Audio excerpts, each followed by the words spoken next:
any body in a body at rest will remain at rest or in constant velocity unless acted on with an external force. Okay. So mathematically, how can we express this mathematically?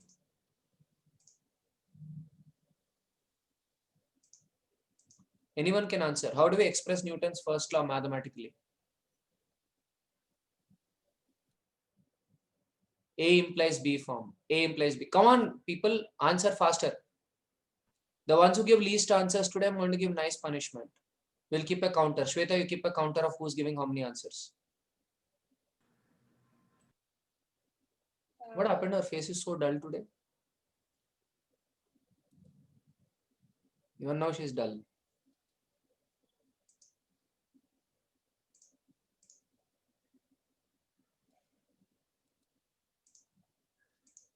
Yeah. Who's answering? How do you mathematically represent Newton's first law? Yeah. How do you represent Newton's first law mathematically? Come on, it's simple, no? You're saying if there's no external force, how do you represent mathematically? F external equals 0. Or F net equal to 0? Yes. Yeah. It also applies if F net equal to 0. So Yeah. it says if F net equal to 0, then The body will remain in rest or motion. Yeah, Sujit, please go ahead. Velocity is 0. Velocity is 0. Sorry, acceleration. Correct. Or Zero. in terms of velocity, what do you say? Sujit, you're right in terms of acceleration. In terms of velocity? dv by dt. Beautiful. Only in terms of v? You're right. When you say a equal to 0, you're right. When you say dv by dt equal to 0, you're right. But I want only in terms of the variable v. What can you comment about variable v? V by t. V by t you can't say it is T. average velocity, average acceleration. V is constant. Exactly, right? So what does Newton's first law say? F external equal to 0 implies? V is constant and acceleration is 0. No, if you say V is constant, that's enough. Acceleration equal to 0 comes from V is constant. Yeah. Why do we wish to represent this mathematically? So that you know where you have to use it in numerics.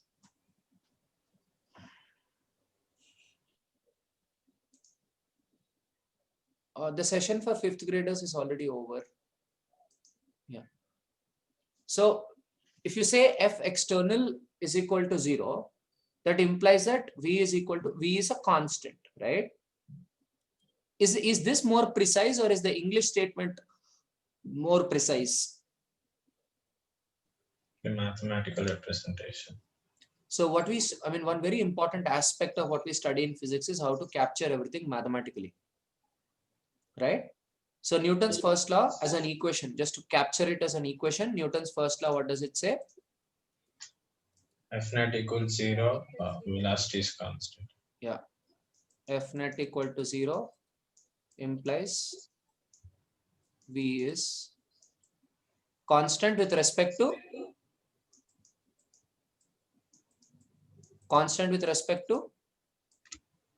time.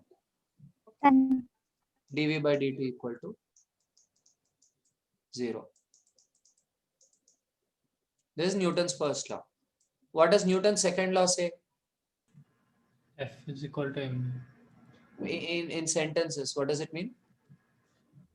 Rate of change of momentum directly proportional to force. And is in the direction of the force. If you don't have is in the direction of the force, what will happen? You'll get F is proportional to, if it's opposite to the direction of the force, you'll get F is equal to minus dp by dt, no? Yeah. Because it's in the direction, you're having F is proportional to dp by dt.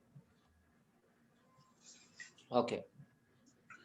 Now F is proportional to dp by dt. Now here, why are you getting F is equal to dp by dt? You learned in your 9th class, no? Yeah, because if two things are proportional, that means there is a constant that is Yeah, k. k. So how do you get k equal to 1? We didn't explore that in that. No, it was told in 9th class textbook. By taking appropriate something, Correct. Appropriate what? values of everything. No. By defining the unit of force accordingly. Oh. What does that mean? You're saying okay. What does it mean? Oh. The units were made in such a way that k is equal to 1. What do you mean by units are made such that k equal to 1? How do you make units such that k equal to 1?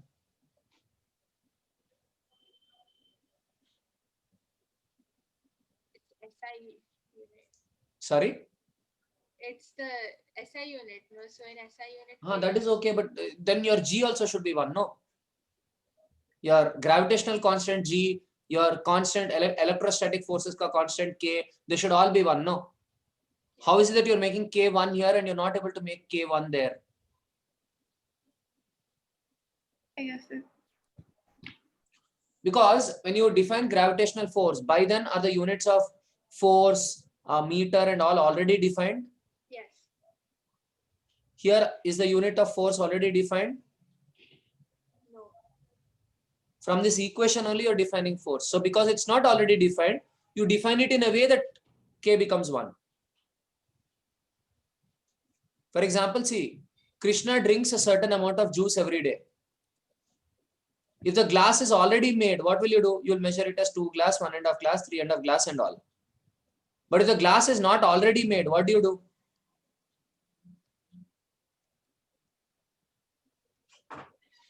We make a quantity that is like a unit quantity. That is exactly equal to how much you drink every day, no? Yeah.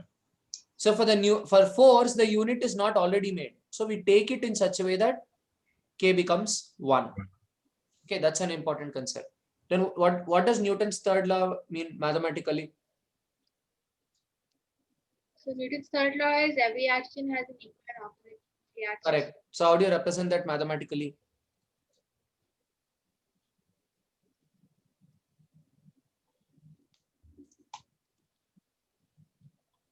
How do you represent Newton's third law mathematically? yes, force of reaction. FA to B Good. Yeah. FA to B. is equals to minus of FB to A. Good. So FAB will be minus of FBA, right? So A exerting a force on B is action. And what is the other thing? B exerting B Action. exerting force on A is reaction. Correct. And action and reaction, what are they? equal but opposite. Yeah, they're opposite vectors, right? Yes. When I say Yes. opposite vector, I mean, yeah, they like one is a negative vector of the other. So these are Newton's 3 laws. Now, if you look at kinematics, if you look at pure kinematics, you have where do you get the first equation of kinematics? What is acceleration? When I say A is equal to 10 meter per second square, what does it mean? The velocity increases by 10 meters in every second. Velocity increases by 10 meters. So units of velocity are 10 meters.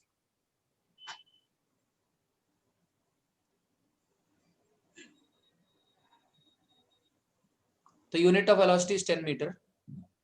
No. Then what does that mean? 10 meters in a second.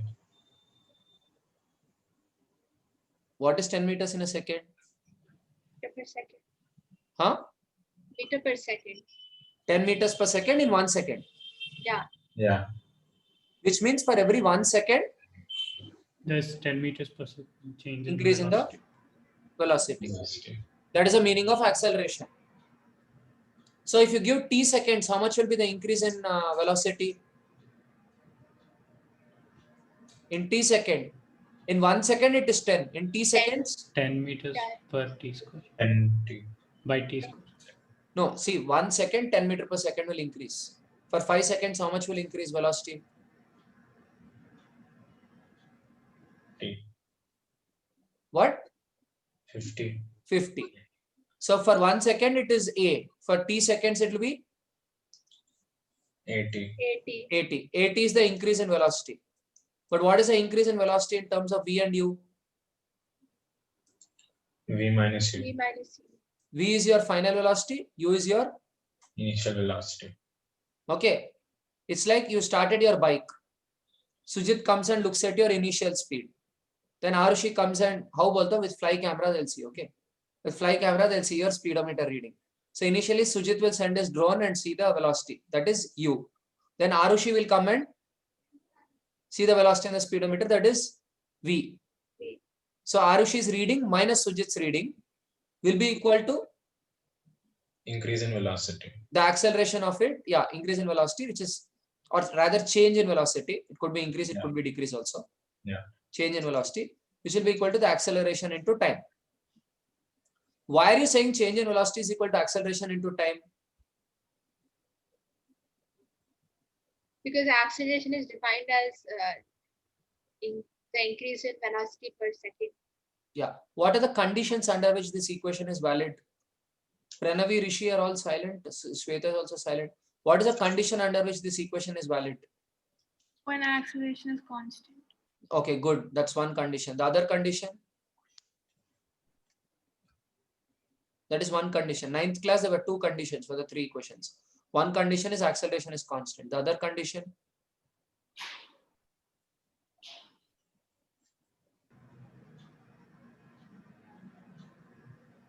What is the difference between ninth class? You will study this equation in Yeah, ninth it class. has to be linear. Correct. It has to be 1D motion. Yeah. So there are two demands in ninth class. 1D motion and the second demand is.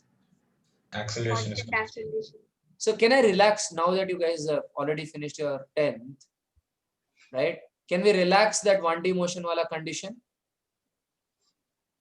How do I relax it?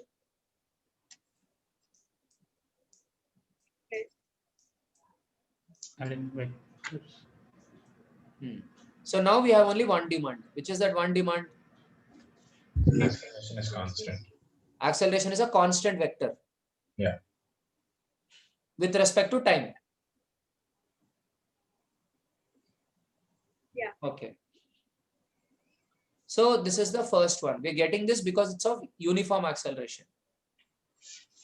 Now, the second equation, how are you getting it s equal to ut plus half at square? It starts with velocity u, goes till velocity v, and with time you are taking it, right? So why are you taking the area? Why are you saying area is equal to displacement? Why are you saying area of displacement? Velocity time graph gives you displacement, or rather area of velocity time graph gives you displacement. Area is made up of lot of tiny rectangles, right? Area is made up of, in integration we saw it, tiny Will rectangle. be v into v small v into t. Yeah, this tiny rectangle, we assume that it's almost a rectangle because these 2 points are almost equal. So what is the width? Width will be almost that u there, the speed there, and the height will be, sorry, the time will be u, the width will be delta t, small time interval. So what will be the area of this? U delta t, no? Yeah. And for that little width, what is the assumption you are making? In that little width, because the time interval is almost Velocity is zero, the constant. velocity is almost constant.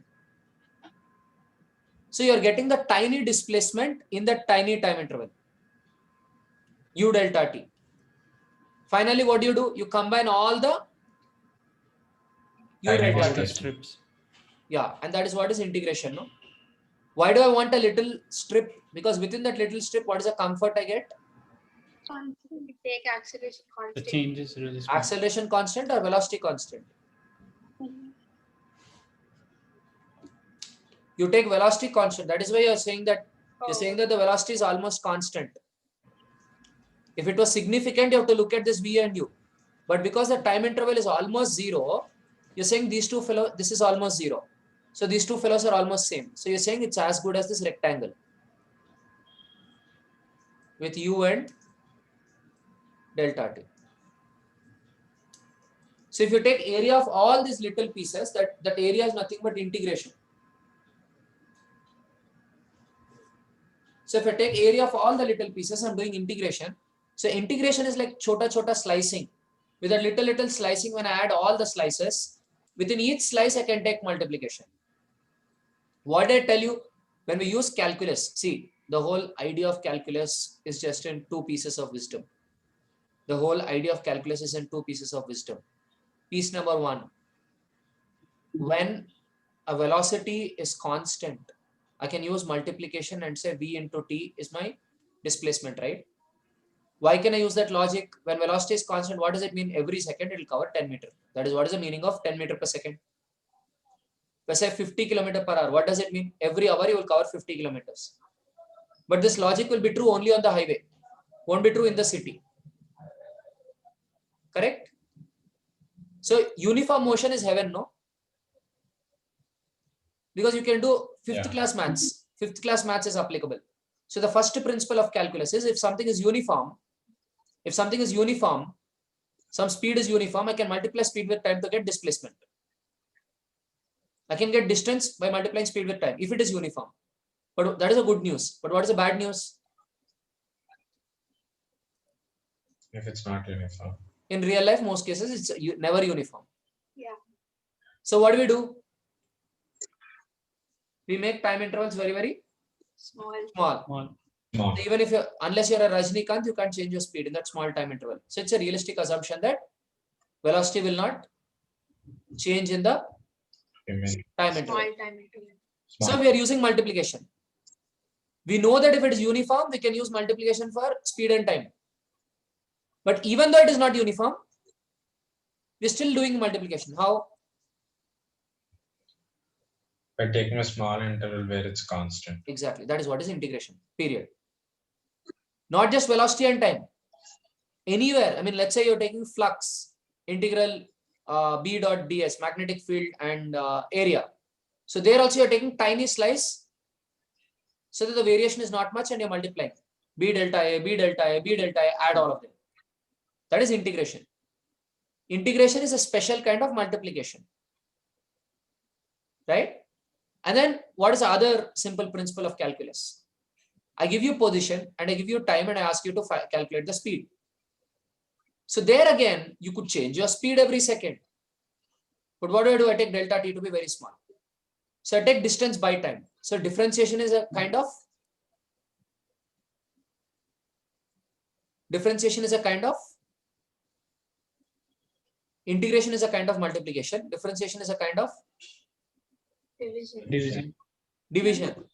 But it is Newton cheating wala division, right? Yeah.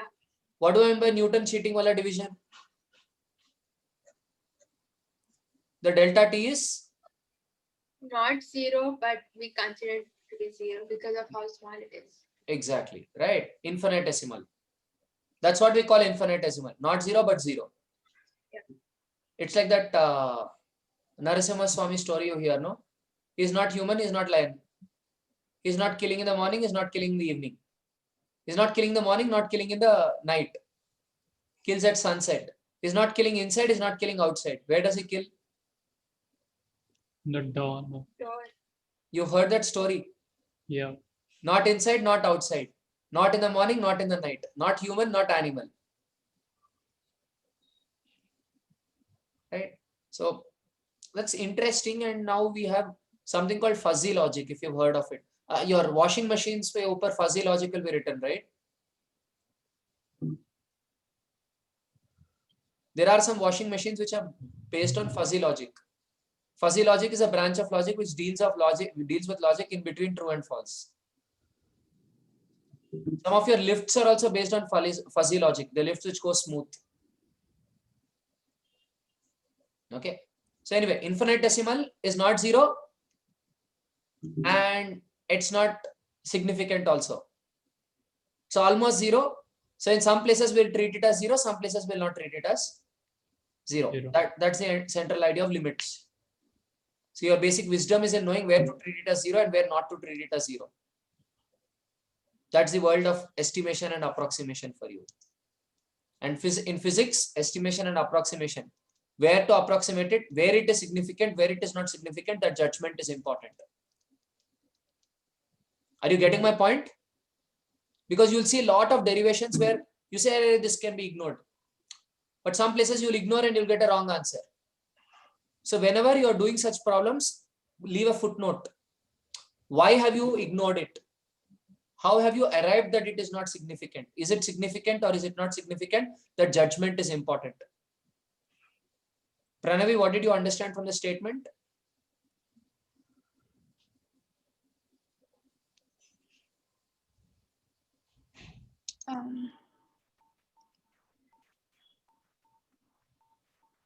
Did you understand what I said?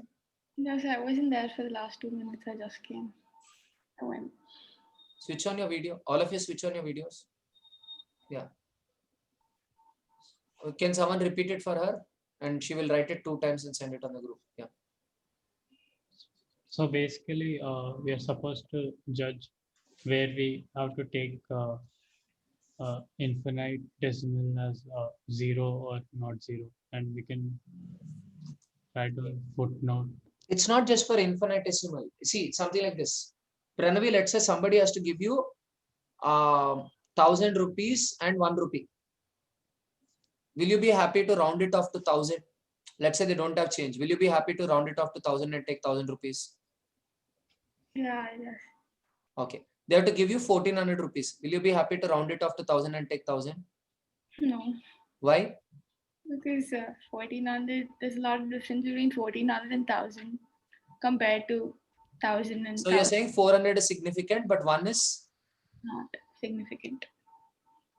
But again, if I were to describe it in millions, Then it wouldn't be significant. even 1 would be significant, no? No, it won't. Acha, 1 million is not significant. Oh, I thought you meant like 1 million plus 1, like that one. Okay. Yeah. So if you're talking of 1,001 millions, Shweta, what is the point being made here? It's a lot. No, what is the point being made here with this example?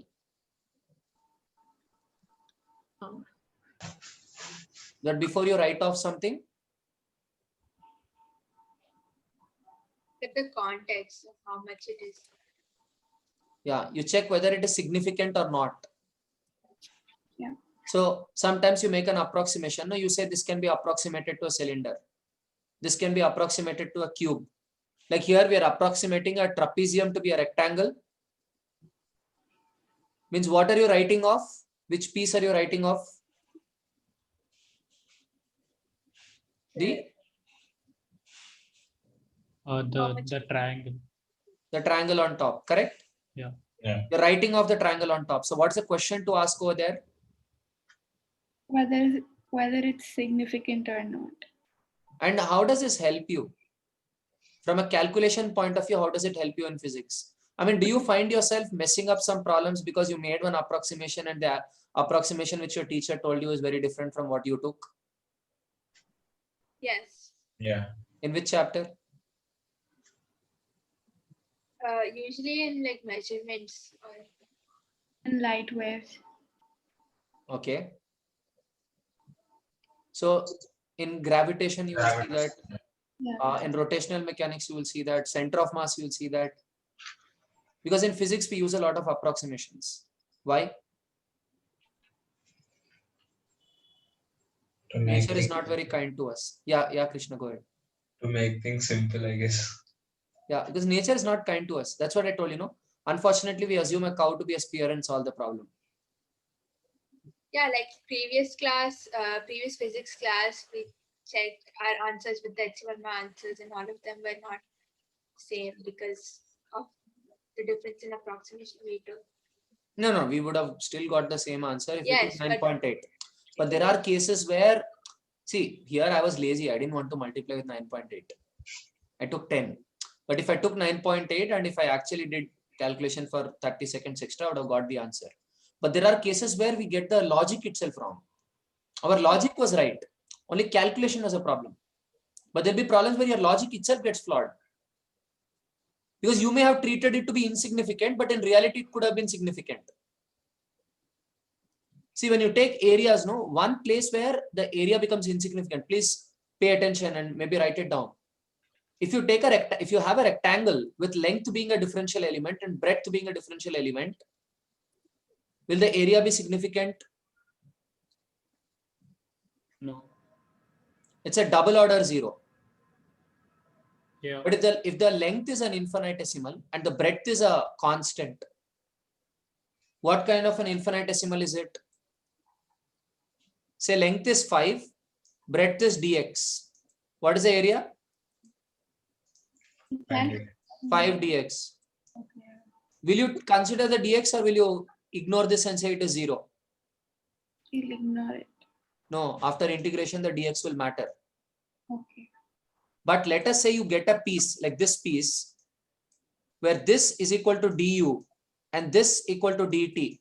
What is the area of this piece? What is the area of a triangle? Half into? Base into height. It's a right angle triangle. So half into side into other side.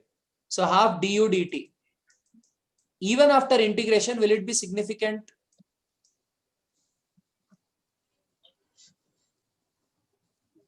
One integration can build one infinitesimal into significant one. Yeah. But how many infinitesimals do you have? 2. See, it's something like this. One integration, let's say, is equal to 1000 additions. And you have 0.0001. And you consider only whole numbers. You consider only All numbers. whole numbers. You got 0.001. One integration is like 1000 additions. So can you ignore this 0.001 under integration? Yes, you can. No, you're doing one integration. One integration is 1000 additions. Yeah, no, you After can. 1000 additions, can you ignore? If you're doing 1000 additions, can you ignore this 0.001? You can. You can't, because after integration, it becomes 1. Yeah. 1000 additions, right? Yeah. But let us say you're doing one integration, but you get 0.001 into 0.001. Can you ignore this? Yes, you can. Because even after 1000 additions, it will still be 0.001. Yeah. How many integrations should be done for this to be significant? 2. So if you have two differential elements, how many integrations should be done? 2. If it's a double integral, double infinitesimals can be considered. But if you have a volume element with all three being differential elements, what will you do? 3 times. 3. Ignore it. Insignificant. So you get the art of estimation here. Often in It requires a good sense of judgment to see what is considered and what is not considered. Okay. Now, so the area under velocity time graph gives you the displacement, because you are estimating this to be a rectangle, and that is the concept of integration. So what is the area of this trapezium? Here do you say that for this whole shape, when you're taking the area, do you say that the triangle is insignificant? no, No. Right, good. So what will be the area of this trapezium? How do you do the area of the trapezium? you can add the area of the rectangle in that. What will be the area of this? It'll be 1/2 into t into v minus u. Yeah. But what is v minus u from the first law? 80. V minus u is 80. So this will be ut plus half 80 into t. Yeah. Okay. Now if you do it in the form of vectors, what can you say? This is t times u bar plus half t times v bar minus U bar. u bar. But v bar minus u bar is 80. A bar. t times a bar. Yeah. So it is t u bar plus half t square a bar. Yeah. Now I know v bar minus u bar is equal to t times a bar.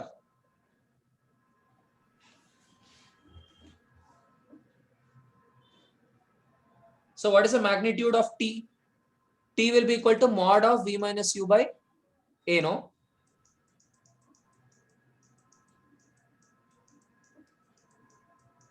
Does this make sense?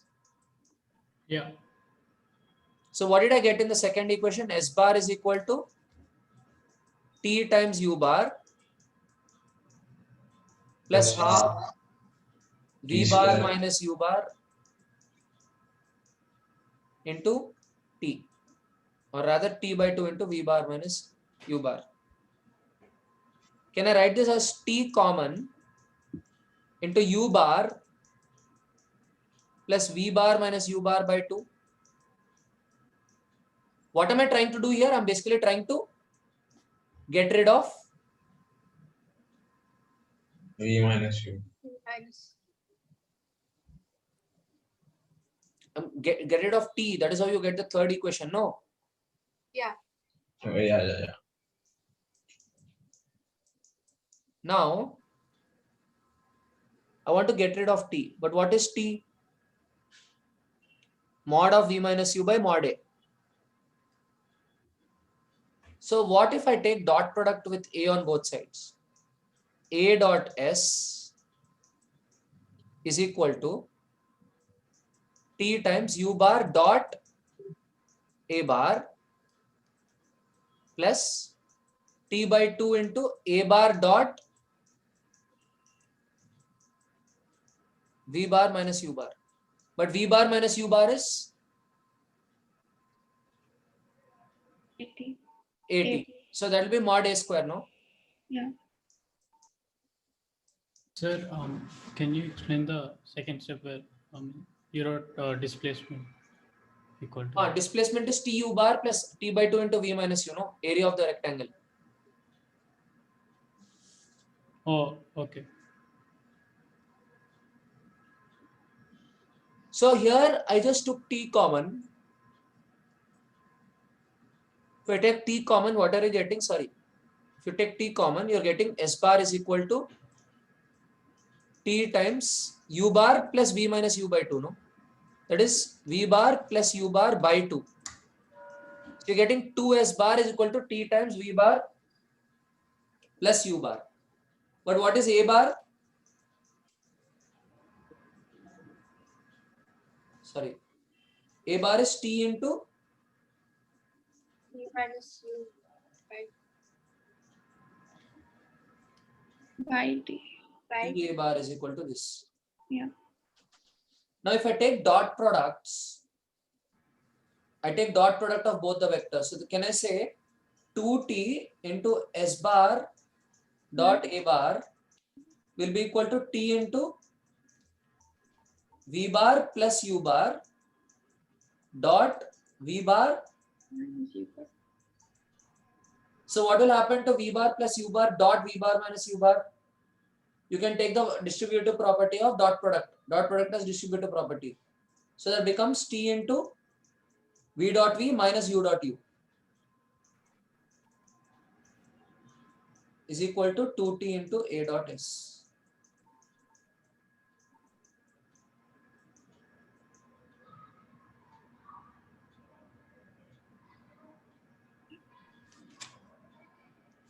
So in each component, you're getting Vx square minus. Do you get how I derived it? I found 2S bar and I found A bar and I took a dot product both sides. Now let's analyze this. What do I know in the x dimension? Vx square minus Ux square is equal to 2AX. 2x. and Vy square 2AY S1.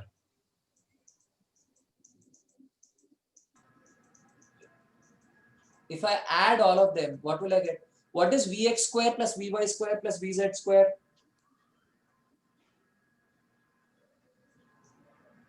What is the square of all the components? I mean, sum of the squares of all the components. V. Yeah, VNet. magnitude of the vector. Yep. For U square, same, right? Yeah. If I add ax, sx, ay, sy, az, sz, what is that? Ax, sx plus ay, sy plus az, sz, what is that? The vector sum of Dot product, right? dot product, right? How is it a vector sum? That's a scalar. So do you see how we're getting this equation? V square minus u square is equal to 2a vector sy. this is the vector form of the third equation of motion. How did we do you see this? We just Yes. looked at it in each dimension and we added and we got v square minus u square equal to 2a dot s. How did we get left hand side as v square minus u square? By adding the 3 components. Yeah. Why is vx square plus vy square plus vz square equal to v square? It gives like the magnitude. Pythagoras theorem 2 times. Is Yeah. it Pythagoras theorem 2 times? Yeah. On the floor, you use the Pythagoras theorem 1 time. Then you put a ladder like this, that's Pythagoras theorem 2nd time. Body diagonal of a cuboid. Then how did you get RHS is equal to A dot S? Because it's a dot product, like Component wise multiplication dot product. Now the same thing we can derive. We can derive it because what is your first equation? V bar minus U bar is equal to T times A bar. What was the second equation? S bar is equal to T times U bar plus half T times V bar minus U bar. So here what am I taking? I'm taking T common. If I take T common, what am I getting? U bar plus V bar minus U bar by 2. So it's going T common into V bar plus U bar by 2. So I'm getting 2S bar is equal to, or I can take 2S by T is equal to V bar plus U bar. I have V bar plus U bar and V bar minus U bar. I'll take dot product of both. If I take dot product of both, what is happening? T and T. T A bar dot 2 S bar by T, I'm taking dot product. That I'm getting equal to V bar plus U bar dot V bar minus U bar.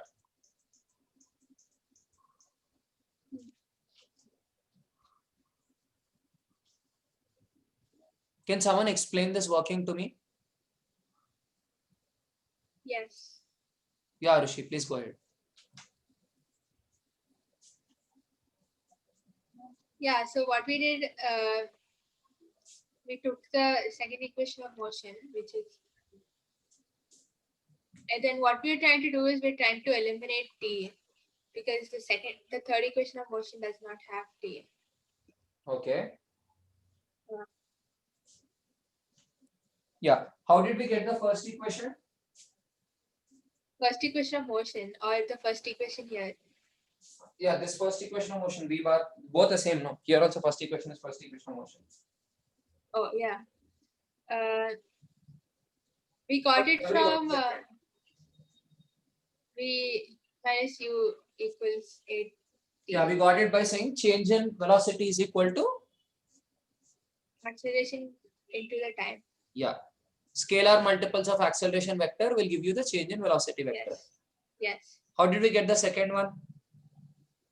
We got the second one from the first one when we tried to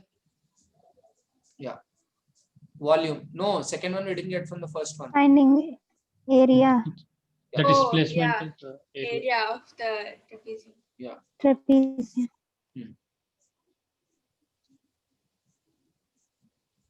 Yeah. Next, what did we do in the third one?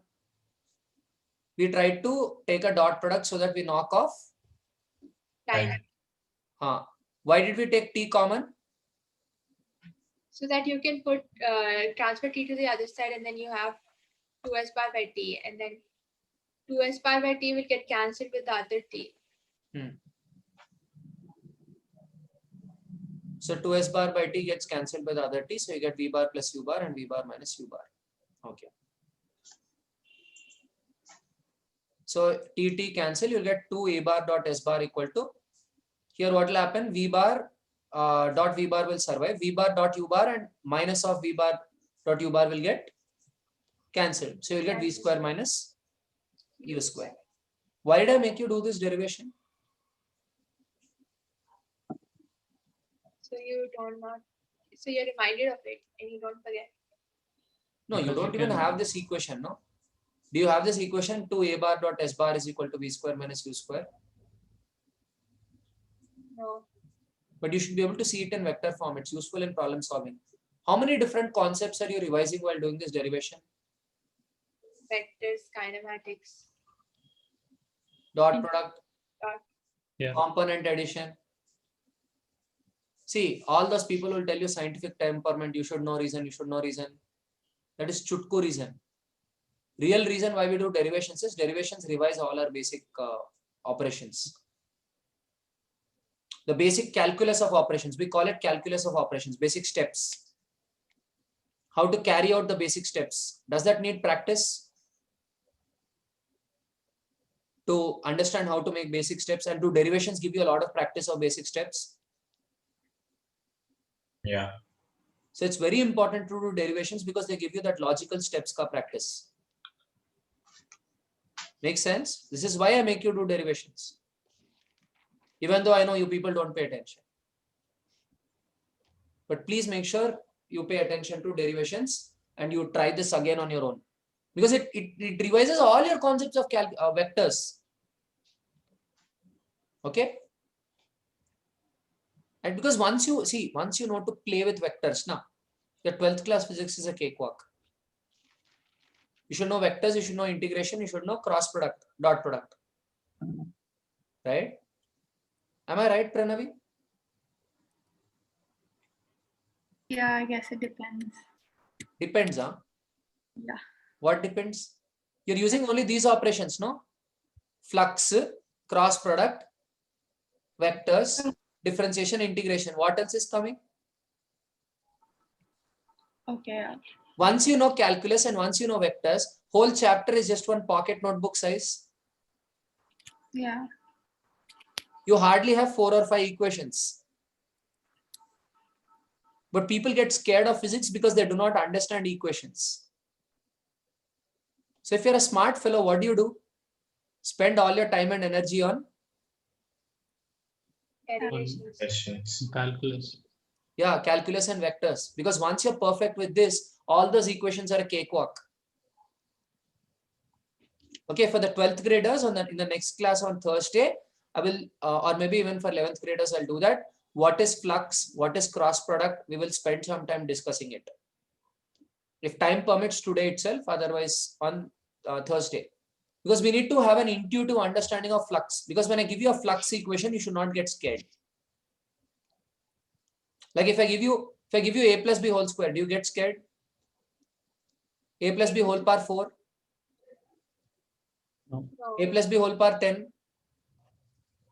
You won't get scared. You'll only get irritated. No. Yes. Yeah. But if I give that to a 7th class kid, You'll just be confused. they freak out. No. Yeah. Why do they freak out? You know it's lollipop. No, you're only irritated. But why do they freak out? Not understand. Same thing. When I was in 12th grade too, probably even I freaked out big time. But now after doing my postgraduate degree in mathematics, I have a deeper understanding of what that flux is, what all these things are. When I was in 12th, maybe I wouldn't have this much understanding.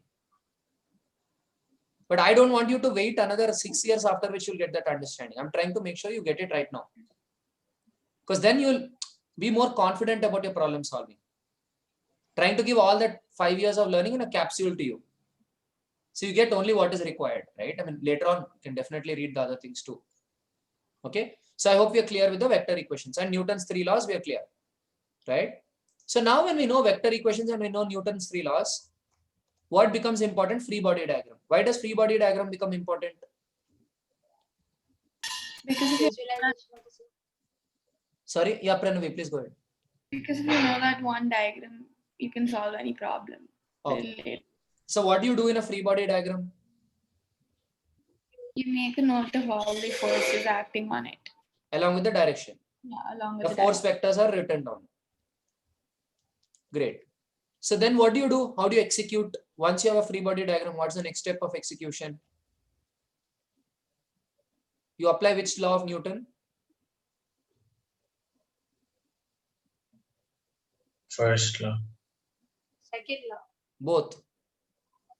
If it's equilibrium, which law do you apply? First law. First. If the net force in x is equal to 0, then you say along x direction velocity is constant. Yes. If it is non-zero, the Then sum, you use second law. Is equal to ma. the second law say F equal to ma. No, but it's an implication. Why its implication is F equal to ma? Because you know that momentum is directly proportional to Correct, but under what conditions is F equal to ma? when mass is constant. Exactly.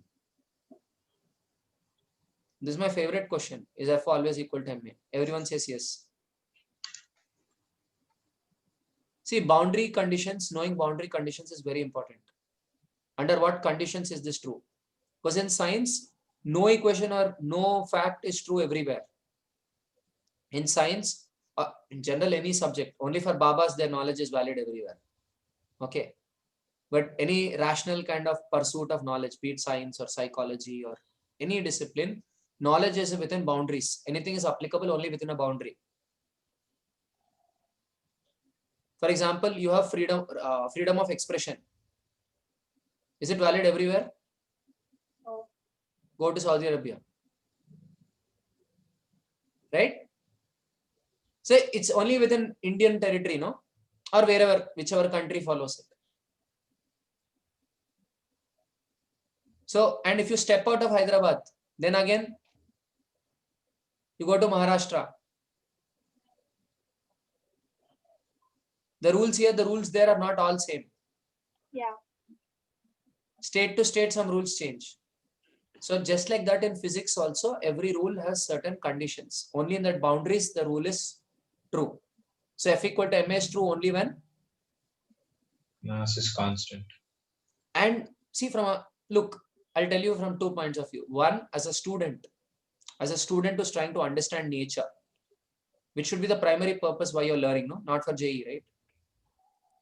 If you're a good student, you'll definitely clear JE. Because IIT JE wants good students. But unfortunately, today in India, we don't even have 5,000 good students. Now, Arushi, your mom keeps telling me, you keep getting scared, will you clear and all. Let me tell you one thing. Remain a good student, which you are being now, you will definitely clear. I'm telling you right now. I find hard to believe. I tell to the 11th graders, I tell the same thing. 12th graders, I will still say if you're planning very well, you can definitely clear. If you plan very well and make sure you're conceptually clear. Know your basics, you'll definitely clear JE. Know your basics, maintain your problem diary properly. Know your basics, maintain your problem diary properly. See, all those people will tell you 14 lakh people are writing, or how many lakh people wrote last year?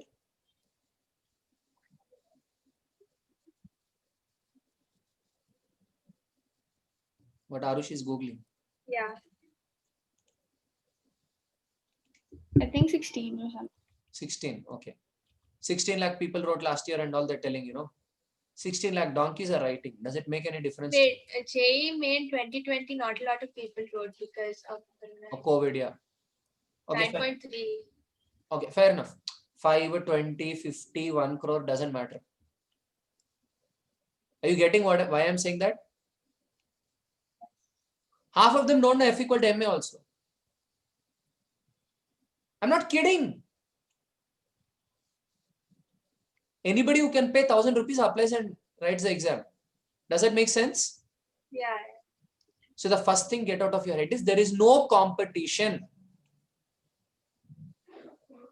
The cutoff is around 25 to 30%.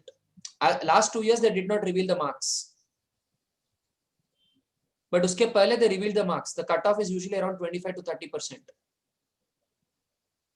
So who is your competition? The top 25 to 30%. not the percentage of the people. 25 to 30% marks of the total paper was the cutoff. I'll tell you, IIT JEE 2014 I wrote. 4 lakh people wrote the exam then. The total test marks were 480 or something.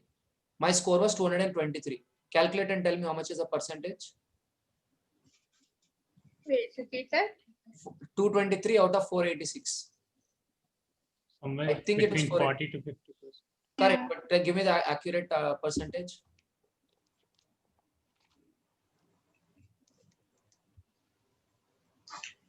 It's 45.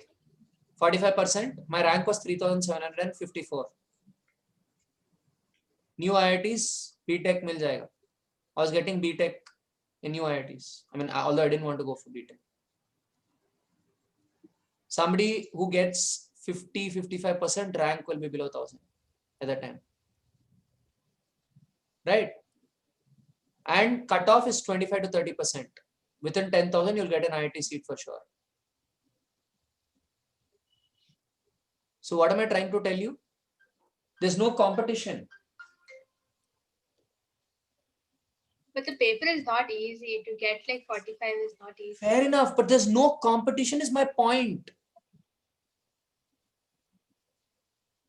Even in the 10,000 people who clear in, right, there are duds. I've had batchmates who didn't have basics. Got through because utna hi marks aana hai.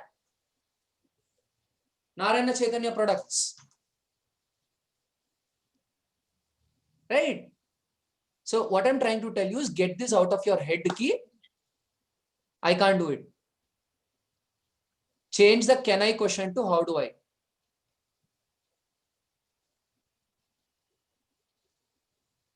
I'm sure all of you are very capable to take the exam down. But the thing is, do you have it in you? IIT JEE is a test of character and temperament. It's not a test of maths, physics, chemistry. Do you have the temperament in you? Arushi, you have talent, but do you have temperament? Okay, let me stop my class for 2 minutes and tell you something which you will not like to listen. IPL you guys saw recently, right? So if you've seen the first playoff where RCB versus Sunrisers was going on, what was the main difference between RCB and Sunrisers?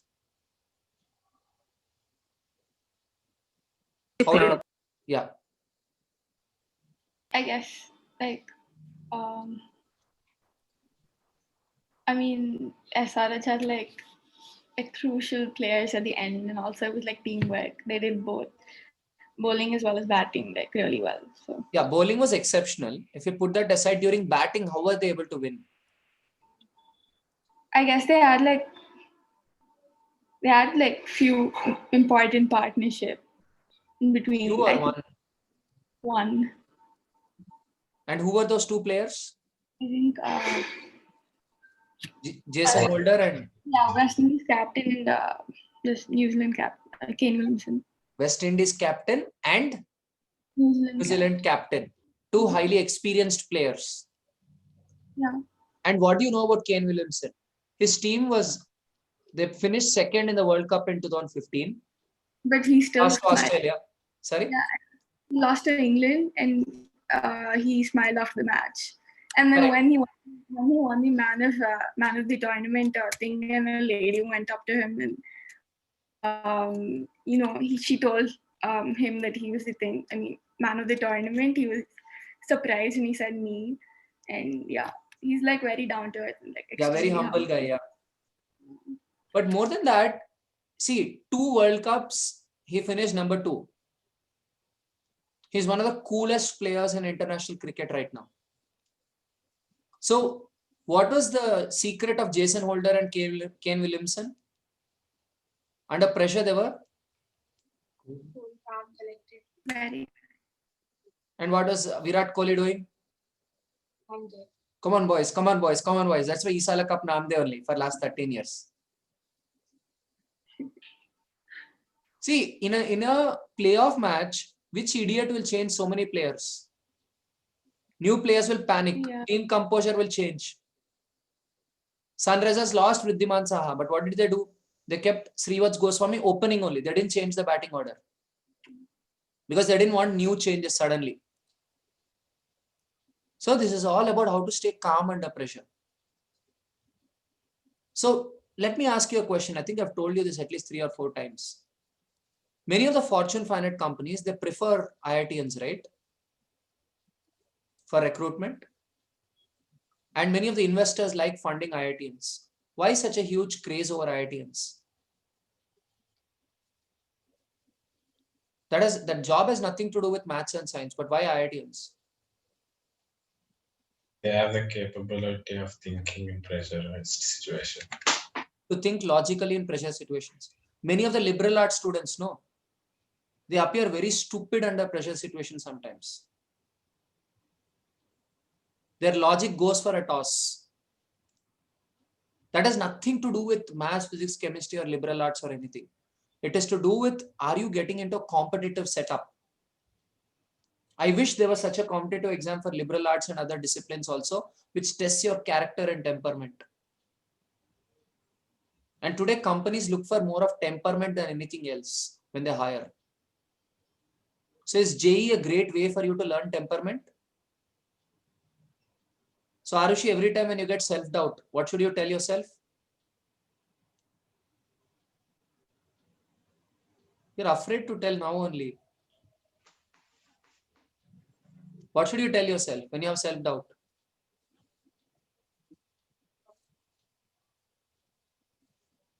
See, I'm building my company right now, right? Trying to change education system where everybody is teaching one way, I'm teaching other way. Parents don't understand. People don't understand, but I'm doing it. Even like you, when I get self-doubt, will people understand? My mentor taught me one thing. He taught me one simple trick. He said, every time in your brain, when you get a can I question, change it to how do I question. Can I get students to accept derivations? He says, no, that is not the question. The question is, how do I get students to accept derivations? Can I finish the syllabus on time? He said, that is not the question. How do I finish the syllabus on time? That is the question. Got it? Sujit, can I complete the basics of 11th class which I forgot? That is not the question. What's the question? How do I? Exactly. The moment you change that, you'll tear anything down. Change all your can I questions to How do? How after all this, if you fail, no, don't worry. You would have learned a lot from the journey. When I finished my college, I did 100 interviews, but on the other side of the interview table, right? I was interviewing people. I had the capabilities to run a company because JEE period taught me how to manage under pressure. So forget about what rank you're going to get or what college you're going to go. I didn't join IIT, God damn it. I didn't join IIT. I mean, people tell me you're a big fan of IIT, why did you leave IIT? I said I'm a fan of IIT. I never said I'm a fan of IITs. No, I'm not saying don't go to IIT. IITs are fantastic too. But what I'm trying to tell you is this is a great journey for you to build your temperament and to stick to basics and solve problems. Because the people who go to local colleges, no, this level of problem solving unka nahi rehta hai. It's a great opportunity before you people to solve these problems. Because the learning value in these problems is immense. I pick only few problems and solve. Kyun? Because I pick those problems with learning value. You get what I'm saying? So let us please have self-belief. See, some of you, I think I know at least 3 or 4 of you are like, I'll go to US and do undergrad. US is not known for undergrad degrees. US is known for postgrad degrees. How much are you going to spend for doing undergrad in US? 1.5 crore. That money can be spent on something else. Who knows, you may have a great startup idea or something. Who knows, you may have a business idea or something, can be spent for something else. Forget whether you'll go to US or not. Apply. But give your best shot for IIT JEE also. Because you're learning that character and temperament. And you're learning that subject basics. Why do IITians have a huge craze abroad as well? Because the thinking and temperament of these people is of different level. US ka second tier, third tier college students cannot compete with IITians. Sharpness. Yeah, there's one problem, that is Indians don't get good quality school education, but you guys have gone to good schools. Indians have one problem. If they've come from state board schools, they have a problem that communication and exposure is problematic, but you guys have that. They are not any lower than American students. So try to give your best shot for JEE. Am I clear on this? I think Arushi was trying to ask something. No. Okay. So are we clear that we're giving a best shot to JEE? US ka apply karna. What was second priority? You know, Narayan Murthy in one interview, he says, my son could not get admission in IIT, so he went to one of the Ivy League's names he took. There's an interview, I'll send it to you on the WhatsApp group today. Narayan Murthy says, there's a news feature also of some international media. Narayan Murthy's son could not get admission. IITs have the lowest selection rate in the whole world. Yes. Even Harvard does not have that selection rate. Because IITs are born out of the Indian vision of Nehru, of giving the best education to children, right? So please give it the best shot, because, you know, there are a lot of Indians who go there, go abroad, do some masters or something, but career never takes off that much. Because that competitive spirit is very important. See, ask yourself one question. Are you going to US because you want to study there? Or are you going to US because you're scared of getting into India? If you're going out of fear, then for lifelong that competitive spirit has come down, no? Give it the best fight. Give it the best fight. I think my main reasoning that I wanted to go to US is because I know I have a better chance of getting into one of the Ivy Leagues than getting into IIT. But once you get into IIT, chance of getting into an Ivy League for masters is extremely high. Extremely high. Ivy Leagues love IITs. And you can go with a scholarship. You don't have to burn your parents' money. You can go with a scholarship for masters. I'm saying give it the best shot. Go to Ivy League.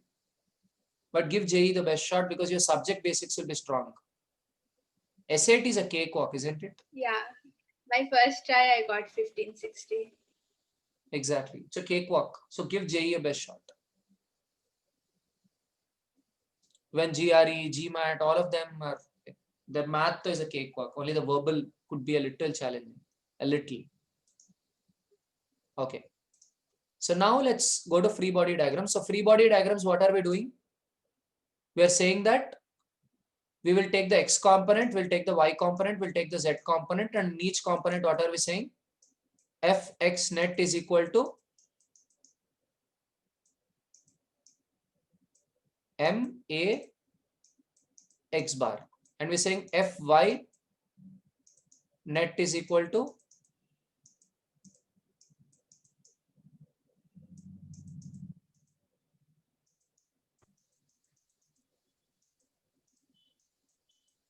got it? That's a free body diagram. That's how we're using it, right? Now, what other concepts come in? We've seen free body diagrams, we've seen vectors, we've seen Newton's laws, then integration. Let's take fluid mechanics. I take fluid here, I take a strip here. If I take a small cube here, small cube,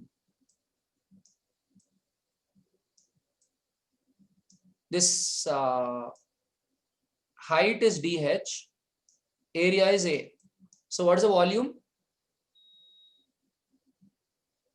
Height is dh, area is A. So what is the volume? A into DH. A into dh. What will be the mass? volume into, volume into density. that is your dm element, no? Why is it dm element? Because this is also a differential element. It's a tiny piece. That's your mass.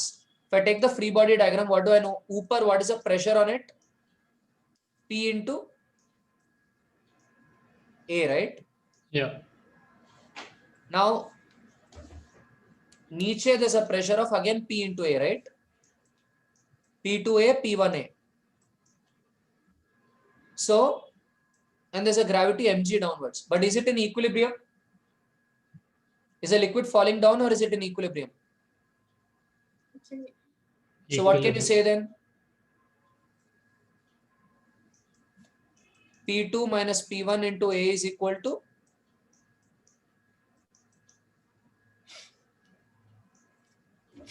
dmg. Why? How can you say this?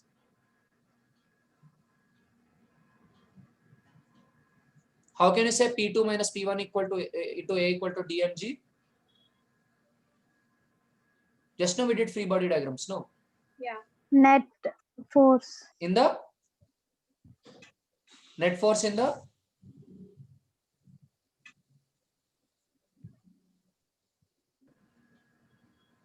in which direction? Net force Right. forward. Y direction. Net force in the Y direction. So P2 minus P1 A equal to dmg. But what is dm? P2 minus P1 A is equal to dm is rho A dh g. But P2 minus P1 should be dp, right? Why is P2 minus P1 equal to dp? Will the pressure change so much here? From here to here. Why won't it change so much? Because the height variation is Small. Small. so dp into A is equal to rho A dh g. So A and A are getting, so you get dp is equal to rho dh g. If you integrate, what are you getting? P2 minus P1 is equal to rho gh. What are the concepts used here?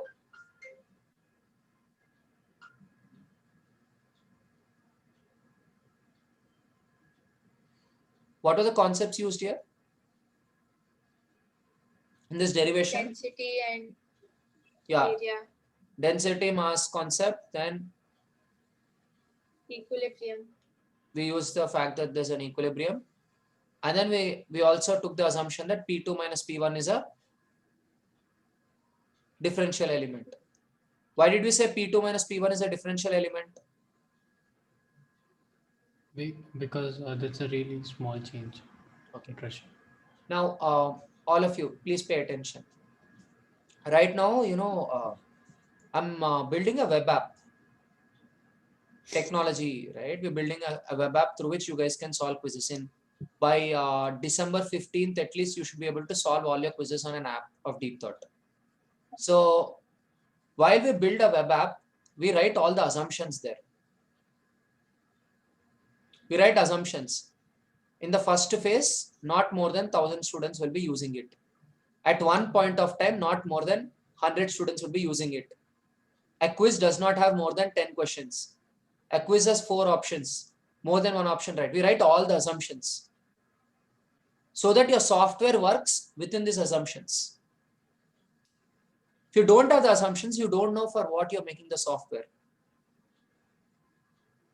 So that is why every company needs a CTO, a chief technology officer, who's able to write the assumptions for every document, for every tool to be built. Not every software developer is in a position to write these assumptions. Only senior developers, or for a complex product, only a CTO is able to write it. But if you think about it, many of the Deep Thought interns are capable of writing it. 18, 19-year-olds.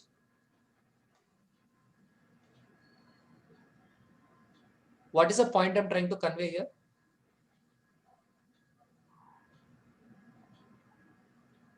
Being able to list all the assumptions is a Yes, important. crucial skill. even your parents, right? I mean, whatever they're doing in their business. Sujit, your father is an architect, right? Yeah. So just have a conversation with him. I mean, I don't know how often you have conversations with him on his work. You should ask him to explain his day's work to you in simple language. So if you see, architects have a very challenging job, right? They understand the entire development activity of the organization, right? And they understand all that is made in the organization. So all the assumptions have to be written down very carefully, because whatever you work with the assumptions. If the assumptions go wrong, the tool you're building is no longer valid. So by doing physics, are you learning that skill? Because Yeah. everywhere you're making assumptions in physics. But the question is, are you aware of your assumptions? Like here, can you list all the assumptions we made here in this derivation? P2 minus P1 is really small. Okay, is an infinitesimal element. But even before that, what is the assumption we made? Basic assumption.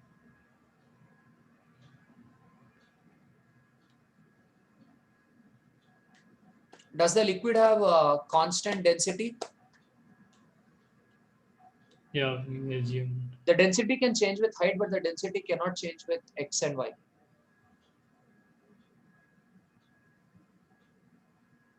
If the density changes with x and y, you have to What take is a differential x and element y? with respect to x also. Sorry? What is x and y? The dimensions around area. Oh, okay. So if the density is changing around area, you should take a differential element around dx and dy also. It will be varying with respect to x and varying with respect to y. That is why when you take a fluid which is moving with acceleration, no?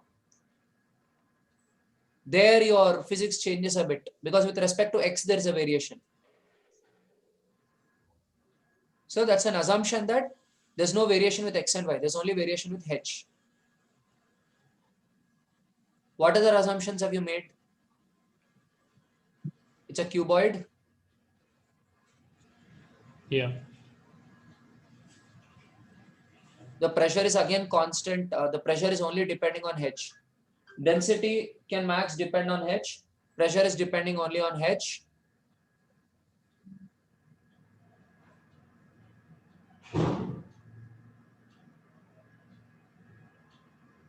Yeah, these are some of the assumptions we made. So we revised. So we saw an application of free body diagram. Okay. So let's do a bit of flux today and cross product पहले करते हैं. What does A cross B mean? What is the output of A cross B? It is a The vector that is It is a vector. perpendicular. output is a vector. For A dot B, Yeah. Scalar. Scalar. scalar. Okay, which scalar do you get here and which vector do you get there? For dot product, you get the vector that you get the magnitude along, and for Right. cross product, you get perpendicular. So you take your A vector and you break it into two pieces. One piece which is parallel to B and one piece which is perpendicular to B. If A vector is like this, you make A vector into two pieces such that their sum is equal to A. So you get mod A parallel into mod B, correct? For scalar. Now, why are we interested in something like a dot product? Where does motivation from dot product come from? Work done, right? Work done. Why do we want the component of force only in the direction of displacement?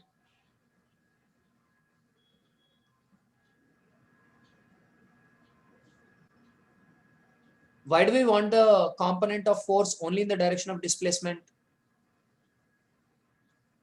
Because the perpendicular component of force Will not do any work. does not contribute to this displacement. Got it? So that's the motivation for dot product. We use dot product in all such places. And cross product, what will you get? Its magnitude will be magnitude of A into magnitude of A perpendicular into magnitude of B. And what will be the direction of this vector? What will be the direction of A cross B? Perpendicular to Perpendicular to what? perpendicular to both the twos. To the plane containing, To the plane, Both the sorry. vectors. it's a normal to the plane containing A and B. Yeah.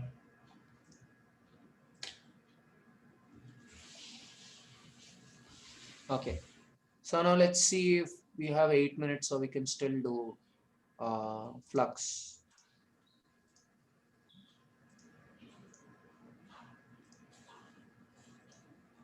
Oh, sorry. I'm constantly clicking. Yeah. So when I talk of integral B vector dot dA vector, where I'm taking area as a vector, for a moment, ignore the integral. See, when any notation is complicated, right? Look at it stepwise, one step at a time. It's a life principle. When life gets too confusing, look at one step at a time. So ignore the integral. If I just take B vector dot dA vector, again one step at a time. So what is B vector?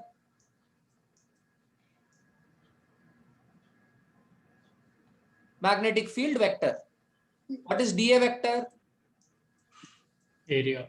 Area vector, but it's a infinitesimal vector. Yeah. Because the area is tiny. So you're taking an infinitesimal vector and you're taking a normal vector, and what operation are you using? Dot. Dot Product. product. You need a complete understanding here. You're observing that it's infinitesimal. You're observing that it's a dot product. You're observing that both are vectors. You understand what I mean by complete understanding, no? Yes. Don't miss any of the little pieces in the concept. So it is a dot product of an infinitesimal vector and a normal vector. Now let us try to understand what would this B dot dA mean? What would this B dot dA mean? So what does B vector mean?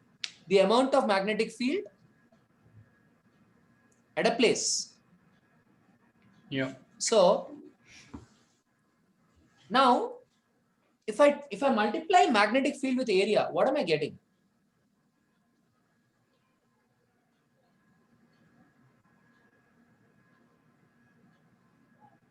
I'm getting a quantity which grows with magnetic field, and the quantity also grows with Area. area. That's what I'm getting. So more the magnetic field, more this quantity, more the area, More the quantity. So it is giving me a sign of how intensive the magnetic field is and how big the piece is. It's like multiplying two things, right? It's like, say, multiplying first mass with second mass. You're taking product of two things and then multiplying. Let's say I tell a student that I'll rank you by the product of your marks in maths with your marks in physics. So which means it's proportional to marks in maths, it's also proportional to marks in physics. How is this different from marks of maths plus marks of physics? Pranavi, that's okay, you can keep your video on, not a problem. Yeah. I know he enjoys troubling you, but that's okay. He's listening? Okay. Okay. Yeah. So if I write that, your score is equal to math score plus physics score, is your score directly proportional to math score? No. No. But if I say your score is equal to math score into physics score, now your score is directly proportional to maths and it's also directly proportional to Physics. physics fundamentals, right? So this quantity is directly proportional to B and it's also directly proportional to A. So it is telling me how much of magnetic field am I looking at and how much of area I'm looking at. But I'm taking a dA. Why? Because the magnetic field is changing with respect to area. The magnetic field is not the same everywhere. So two important questions. One, why am I taking dA? Because magnetic field is changing with respect to area. The second question is, why am I taking dot? Because I only want to look at the field lines which are Along the direction of perpendicular to the plane. Because area vector is perpendicular to the plane. Yeah. Area vector is perpendicular to the plane. yeah. So for dot product, it should be along DA. DA is normal to the plane. Okay. Okay. Like if you look at your monitor now, your computer screen, your normal is the line which goes into your computer screen like this. Yes. So it's along the normal. So which means all the field lines are directly head on hitting your screen. So why are you doing dot product and not cross product? Because it's dotted with DA now. It's along DA. Component Okay. along DA. We are trying to find out the component along DA. And But along DA is along perpendicular. normal. Along Okay. DA is along normal because DA is normal. So if I did a cross product, I would get component along D. Exactly. Okay. You'll get a not along B, you'll get on A. Of Yeah, course, it's okay. perpendicular to B, but it'll be on A. Yeah, okay, I got it. Because DA is perpendicular to that area. Like Sujit, if your computer screen is the area, DA is perpendicular to your computer screen. Yeah. So the cross product will be on your computer screen. Dot It will be perpendicular to your normal. It's perpendicular to normal. No, perpendicular to normal should be on your computer screen. No. Yeah. Logic. So I'm taking B dot DA because A, the magnetic field is changing with respect to area. And 2, I'm taking dot product because I only want that magnetic field which is Along DA. exactly. Now, what does it mean? If my magnetic field is very strong, the plate will be kicked very nicely. And if the area is very big, That See. means the total magnetic field will be less. Yeah. Magnetic force will be less. exactly. Now, let's say Pranavi is catching a plate, small plate. Krishna is holding a big plate. Magnetic field is uniform and same in both cases. Who will have to be a Bahubali? Person with smaller plate. Same magnetic field, uniformly spread. Pranavi is holding it and Krishna is holding it. Pranavi is holding small plate, Krishna is holding big plate. Who will have to be stronger? No. Sorry, Pranavi? Krishna. What do you say, Himaja? Krishna, sir. Why? Simple logic, no. Let us say there's wind which is Do coming. they have the same flux? They'll have, Krishna will have higher flux, no? Because more area. Krishna is holding a big thermocol, Pranavi is holding small thermocol. Wind is coming. Did you try holding a thermocol on a two-wheeler? Never. Wait, so Pranavi has to be strong, because her plate is smaller. That means it will have Less flux, so less force. See, F is equal to QVB.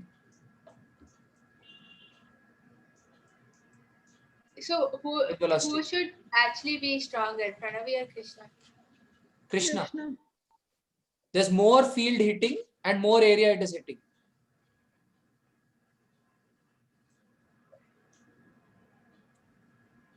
It's like thermocol, right, Arushi?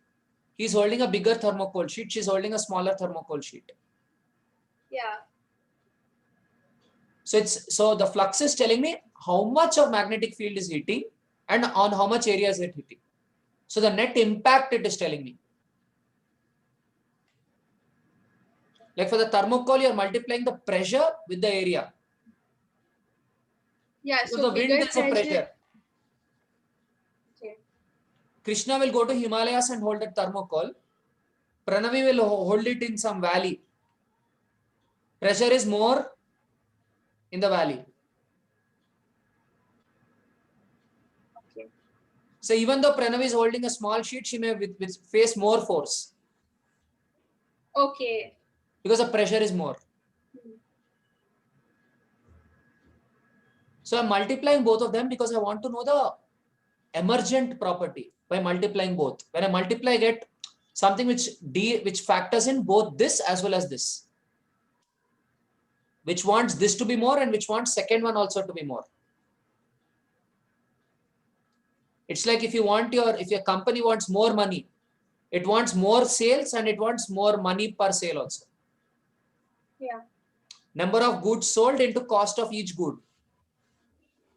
If you want to increase profits, let's say you're selling 100 pencils for 10 rupees. You want to increase profits, there are two strategies. What are the two strategies?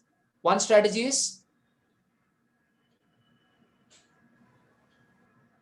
sell more. Other strategy is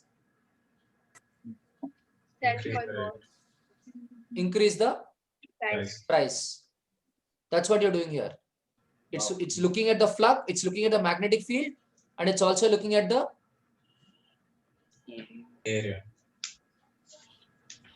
So I can also look at a B, rather we look at B dot DL.